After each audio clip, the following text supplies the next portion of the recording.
$5 million has been pledged by the Jewish Federations of North America to help victims in Israel, especially in the south, where 3 Israelis died in a rocket attack.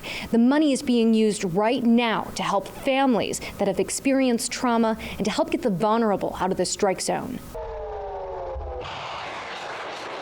The attacks have traumatized an already vulnerable section of Israeli society, according to the president and CEO of the Jewish Federation of Los Angeles, who is currently in Israel. Speaking by phone, he explained how he had dodged rocket fire along with a group from Hollywood. We had to evacuate our van and lay in a ditch. We were in a number of shelters, including one shelter that's in an indoor playground where we went into the shelter with over 100 children. He's trying to do as much as he can to ensure the money raised is going where it's most needed. Sanderson says children are going to have a hard time dealing with the fear they've experienced. Some of the money will help pay for counselors.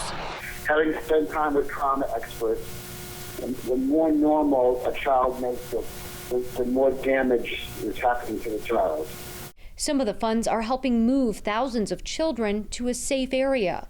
We're busing young people out of the south to the north, Tel Aviv, to go to museums, to go to parks, to give them some normalcy. The money will also help families of victims who died. One of the people that passed away is a young man who has 3 children, so he left a grieving widow. While Sanderson does what he can to help, he's very concerned about what the world is being told about the rocket attacks and responses between Israel and Hamas in Gaza. The international press has done a terrible misjustice in the way that it portrays what's going on here.